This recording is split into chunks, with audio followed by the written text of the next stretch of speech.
quando ele se pronuncia, se dirige a Jó, Jó, ele de pronto tem uma resposta a lhe dar. Jó estava num momento difícil, complicado da sua dor, da sua luta, a qual ele se dispôs a ouvir apenas o que ele queria ouvir. Isso poderia ser vindo dos amigos, poderia ser vindo de outras pessoas, poderia ser vindo da esposa dele.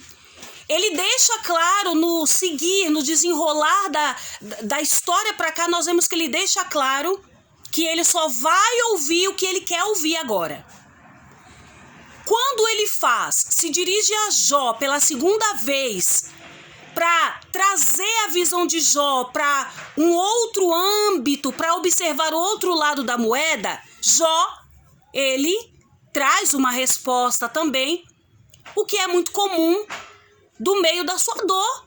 Ele estava em aflição. E como eu falo para vocês, uma pessoa que está doente, ela quer ser curada. Uma pessoa acamada, ela quer sair da cama, né? Uma pessoa que está enferma, ela não quer viver na enfermidade, na dependência de coisas e pessoas. Então Jó, ele trouxe a resposta, ainda que do meio da sua dor, mas ele não deixou passar batido aquilo.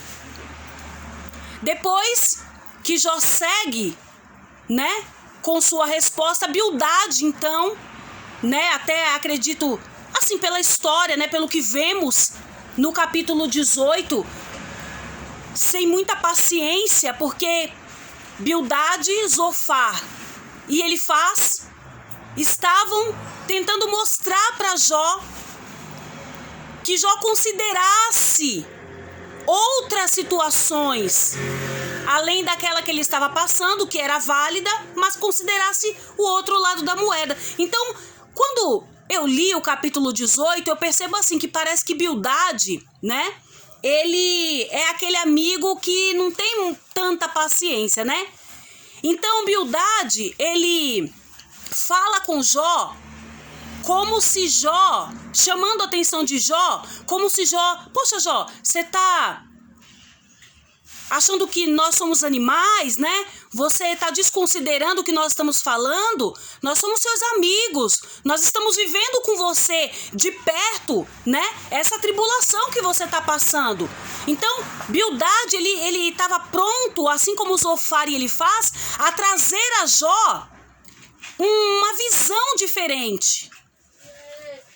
Por isso que na fala de Bildade eu vejo ele assim, sem paciência, grosso, sabe, com uma postura mais rígida. Porque ele não estava conseguindo aturar, ele não estava conseguindo digerir o que Jó estava falando. É como se um falasse inglês, o outro em português, né?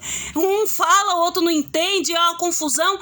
Então, Bildade, ele passa a colocar diante de Jó de que aquelas palavras que Jó estava falando no meio da sua dor, estava ferindo ele, trazendo corrosão para a vida dele mesmo.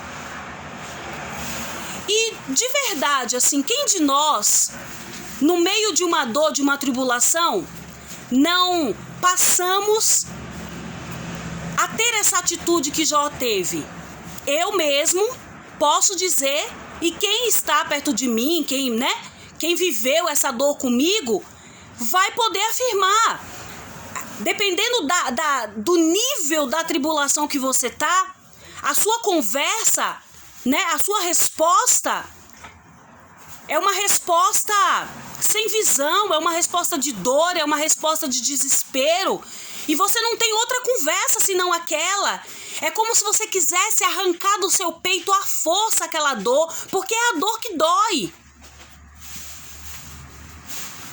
Então, quando nós estamos passando tribulação, dificilmente nós vamos fechar a boca e orar e confiar no Senhor. Muito raramente. Isso a gente faz no começo da tribulação, ou no final da tribulação, que a gente já vê que o Eterno respondeu ao clamor. Caso contrário, o meio da tribulação não favorece para que isso aconteça. No meio da tribulação, da minha tribulação, toda a minha conversa com qualquer pessoa era com relação àquele fato. era com relação àquilo. Haja ouvidos para quem me ouviu, né? Quem aturou a minha lamúria. E dentro disso eu vi a impaciência de alguns, o desprezar de outros. Muitos poucos deram ouvido de verdade. Eu observei quem ficou calado, quem me ajudou em oração, quem teve uma palavra amiga. A dor que dói é uma dor que não sai rápido, não sai logo, não é passageiro. Não é algo que você diga assim, vamos supor assim um exemplo, né? Você termina um relacionamento e aí a pessoa fala, não, daqui a pouco você tá com outro, não, tá tudo bem. Não, não é assim. Para quem tá no meio daquela dor, para quem vive aquele desespero, impossível a pessoa tomar essa palavra como uma palavra produtiva. A pessoa que está recebendo essa palavra, no fim das contas, vai achar que quem falou isso está meio que tirando onda. E nós parecemos ser fortes com a dor do nosso próximo quando não é nossa. Quando nós não estamos no meio daquela dor. Analisa, para pensar. Alguém chega em você para se abrir, para contar uma tristeza, né? Porque a pessoa busca em você um ouvido só para desafogar aquele turbilhão de sentimentos. Ainda que você não diga nada, ou que sim, você diga alguma coisa, mas que seja algo que frutifique na vida da pessoa. Quem dá um conselho, dificilmente pega a Bíblia para aconselhar. Quando eu passei pela minha dor, ainda estou passando, claro. Ainda não fui totalmente curada. Mas em vista do que eu estava, o Eterno tem trabalhado grandemente. Então hoje eu aprendi com a minha dor e tenho um cuidado de quando alguém fala qualquer coisa para mim, qualquer coisa. Que seja da dor dela, que seja de uma revelação, que seja de um sonho, qualquer coisa. Eu procuro falar na palavra do Eterno. Se eu lembrar o capítulo, o versículo, né? Eu vou falar, olha, no livro de Abacuque, no capítulo tal, versículo tal, diz isso. Se eu não lembrar, eu vou falar assim, olha, fulano, fulana, na palavra do Eterno, o Eterno fala isso, isso e isso, né? Eu procuro colocar no meio a palavra do Todo-Poderoso, porque eu, no meio da minha dor, tive poucas palavras do Todo-Poderoso. E sim, o Todo-Poderoso teve piedade de mim. Porque o nível da dor que eu estava passando não me dava respaldo para confiar em Deus. Eu não tinha visão de, sabe, meus olhos estavam tão embaçados por conta daquela dor que eu não tinha uma visão dos céus, eu já não conseguia enxergar Deus. Então, eu tive pessoas do meu lado com humildade. Como ele faz? Ele faz, por exemplo, no meu ponto de vista, me parece ser um amigo amoroso. Bildade, no meu ponto de vista, me parece ser um amigo mais sem paciência. Mas, né? E o Zofar, ele parece que é mais neutro, né? Ele, tudo bem. Ó, eu tô te falando isso aí, tudo bem. Então,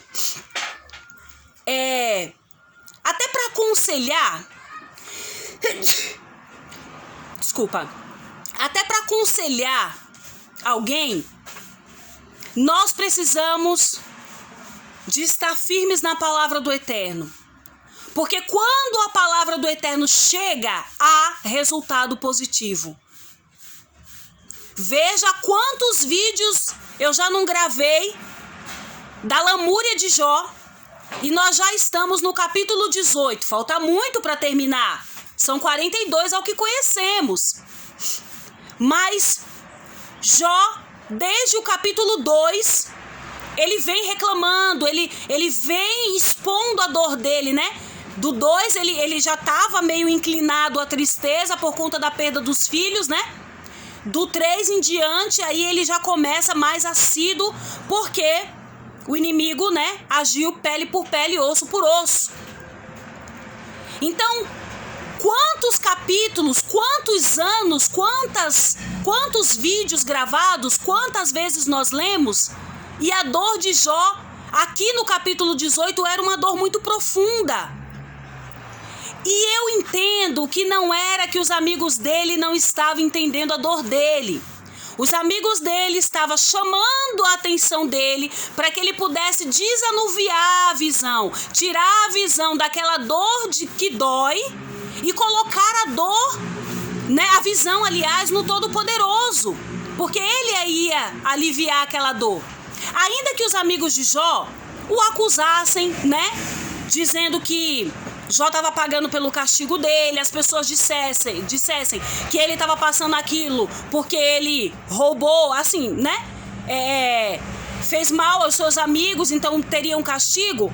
Os amigos de Jó estavam trazendo a visão de que aquelas palavras estavam tornando Jó uma pessoa igual aos que não servem ao Senhor. As nossas palavras no meio da dor é tão escura, é tão terrena, é tão aflita, que nos deixam iguais às pessoas mundanas, às pessoas que não têm fé, não têm esperança de salvação. Então, Bildade aqui no capítulo 18, eu encorajo você a ler, né? Tenha força no Eterno e leia.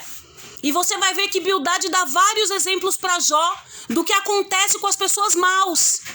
Isso a partir do versículo 18, a partir do versículo 5, aliás, capítulo 18, versículo 5, depois que Bildade chama a atenção de Jó, ele começa a mostrar para Jó o que acontece com os maus.